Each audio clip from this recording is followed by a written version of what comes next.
A fan handed Michael Jackson a small wrapped gift, but what was inside that package brought the king of pop to his knees in the middle of a stage, in front of 80,000 people. The music stopped. The crowd fell silent. And what happened next became one of the most beautiful moments in music history.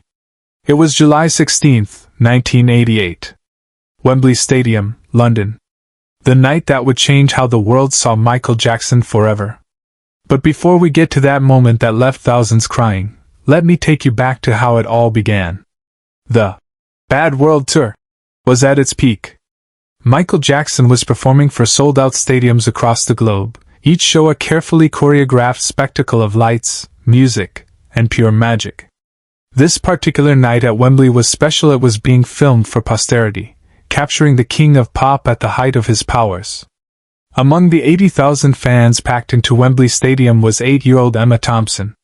Not the famous actress, but a little girl from Manchester whose entire world revolved around Michael Jackson.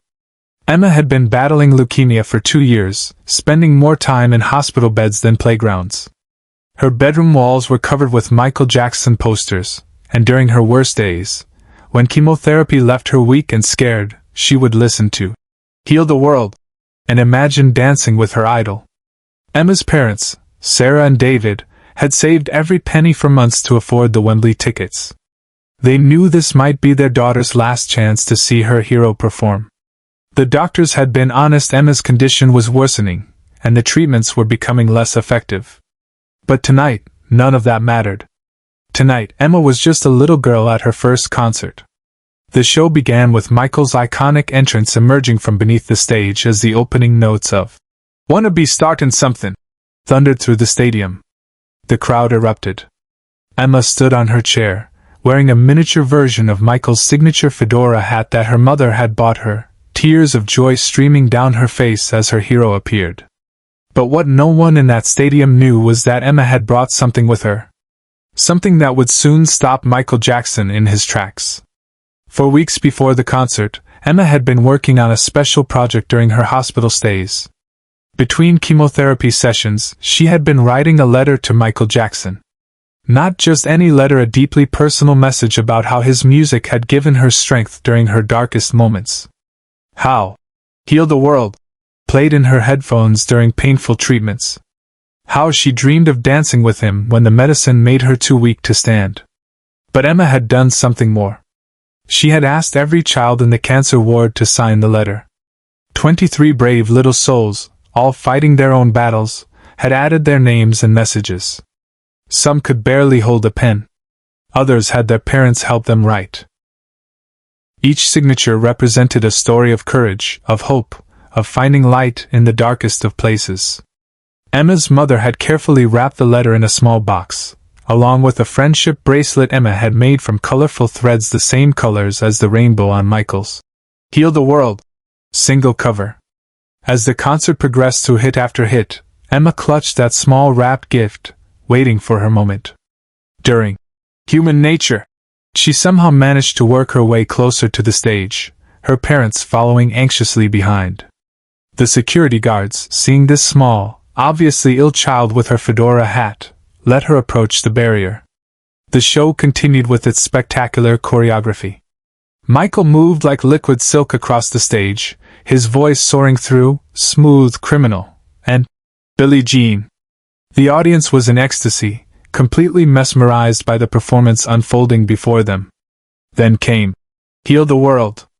As the gentle piano melody began, Michael walked to the front of the stage, his voice soft and tender as he sang about making the world a better place. The stadium swayed in unison, 80,000 lighters creating a sea of flickering stars. Emma raised her small hand, holding the wrapped gift high above her head. Michael Jackson stopped singing mid-sentence. The band continued playing for a few beats before they too fell silent. The entire stadium held its breath. Michael had spotted Emma at the barrier. Something about this small figure in the miniature fedora hat, holding something up with such determination, made him pause. He walked to the edge of the stage, knelt down, and looked directly into Emma's eyes. "What do you have there, sweetheart?" he asked, his voice carrying through the silent stadium via his headset microphone. Emma, her voice barely audible but somehow reaching every corner of Wembley through the sound system, replied, "It's for you, Michael. From me and my friends." Michael reached down and gently took the small package from Emma's trembling hands. He looked at it for a moment, then back at Emma's hopeful face. Something in her eyes, a combination of pure love, fierce determination, and heartbreaking vulnerability, made him make a decision that no one expected. He stood up, walked to center stage, and carefully began unwrapping the gift. The stadium watched in complete silence as Michael Jackson, the biggest entertainer in the world, opened a little girl's present in front of 80,000 people. Inside was Emma's letter and the handmade bracelet. Michael began reading the letter silently. As his eyes moved across the words, his expression changed. His shoulders began to shake slightly.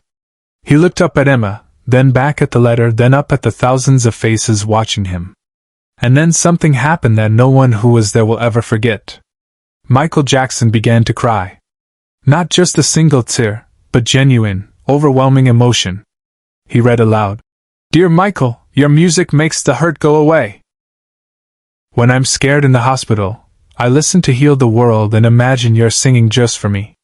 All my friends here in the hospital signed this letter because we all love you. Thank you for making us feel like we can beat anything." He paused, looking at all the signatures, all the names of children fighting for their lives.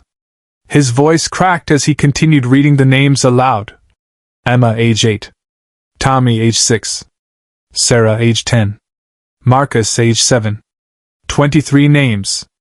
23 little warriors. Michael carefully folded the letter, placed it against his heart, and then put on the friendship bracelet Emma had made. The colorful threads looked almost surreal against his black jacket, but he wore it like the most precious jewelry. He walked back to the edge of the stage, reached down, and helped Emma climb up onto the stage. Subscribe and comment now, because what happened next changed everything Michael Jackson thought he knew about his purpose. Standing there with Emma beside him, Michael made a decision that went against every rule of live performance.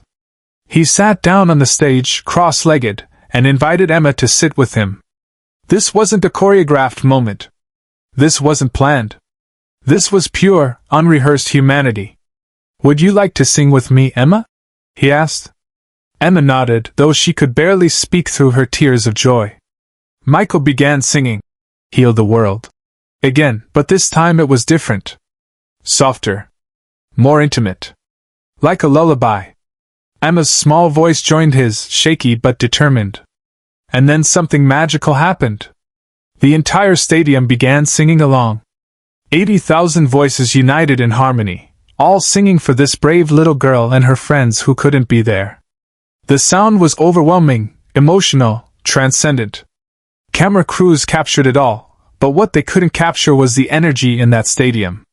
People were crying. Strangers were hugging. For those few minutes, Wembley Stadium became the most compassionate place on earth. As the song ended, Michael hugged Emma tightly. He whispered something in her ear that made her face light up with the biggest smile anyone had ever seen. Then he helped her down from the stage, but not before taking off his own fedora hat and placing it gently on her head. The crowd erupted in applause that seemed to last forever. But the story doesn't end there. What Michael whispered to Emma that night would change both of their lives forever. He had promised her something. A promise that he would keep fighting to heal the world, not just through his music, but through his actions. That very night, after the concert, Michael began planning what would become the Heal the World Foundation, dedicated to helping children like Emma and her hospital friends. Emma returned to her hospital bed wearing Michael's fedora hat and the memory of a lifetime. Her doctors were amazed her spirits had improved dramatically. She began responding better to treatment, surprising everyone with her renewed energy and determination. The letter Emma gave Michael that night became one of his most treasured possessions. He carried it with him to every remaining concert of the Bad World Tour. Before each show, he would read it backstage, reminding himself that his music had the power to heal, to give hope, to transform lives. The friendship bracelet never left his wrist. In every subsequent performance, every interview, every public appearance, those colorful threads were visible, a reminder of the 23 little souls who had taught him what it truly meant to heal the world. 6 months later, Emma's cancer went into complete remission. Her doctors called it a miracle. Emma called it the power of music and love. The Heal the World Foundation went on to help millions of children worldwide. But Michael always said it started with Emma's letter, with 23 signatures from children who taught him that healing isn't just about medicine, it's about hope, love, and the courage to believe in tomorrow. Years later, when Emma was in college studying pediatric nursing, she received a package. Inside was Michael's original fedora hat from that night, along with a note. For the little girl who taught me what healing really means. Keep making the world better, one heart at a time. Emma still has that hat. She still has the letter Michael wrote back to her. But most importantly, she still has the memory of the night when the king of pop stopped being a superstar and became simply a human being who cared. The Wembley performance that night became legendary, not for the dancing or the special effects, but for the moment when music became medicine, when a superstar became a healer, and when 80,000 people witnessed the power of compassion. Michael Jackson's legacy isn't just his moonwalk or his music. It's moments like these when he chose love over showmanship, connection over perfection, healing over entertainment. That little wrapped gift changed everything. It reminded the world that beneath the sequined glove and the fedora hat was a man who understood that the greatest performance of all is simply being human. Share this story and subscribe if you believe music has the power to heal. The world needs more moments like these, more people like Michael, more courage like Emma's. Sometimes the smallest gifts carry the biggest messages. Sometimes stopping the show is the most important thing a performer can do. And sometimes, healing the world starts with healing just one heart. But there's more to this story that only came to light years later.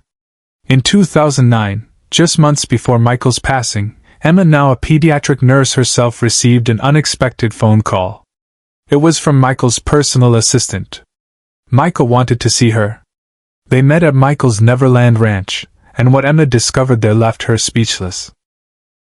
Michael had kept every single letter that sick children had sent him after that Wembley concert. Thousands of them. He had created an entire room dedicated to these messages of hope and healing. That night at Wembley, Michael told Emma, "You didn't just give me a letter. You gave me my purpose." Emma learned that Michael had personally funded the medical treatment of over 200 children with serious illnesses, all inspired by that moment when she handed him her gift. He had done it quietly, without publicity, without fanfare. Just a man trying to heal the world one child at a time. Michael showed Emma something else that day, a journal he had kept since 1988. In it, he had written about every sick child he had met, every hospital he had visited, every family he had helped.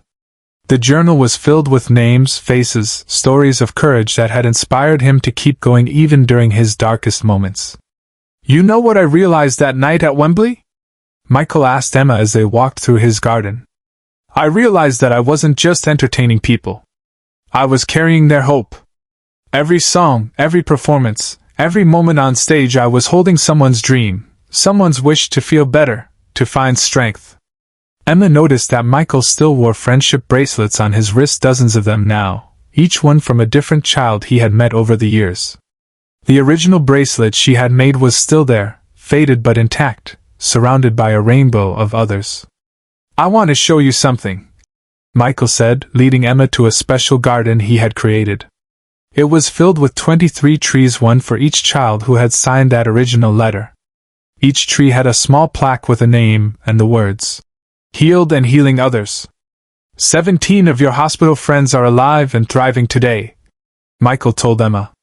3 became doctors, 5 became nurses, 2 became teachers. They're all out there, healing the world in their own way.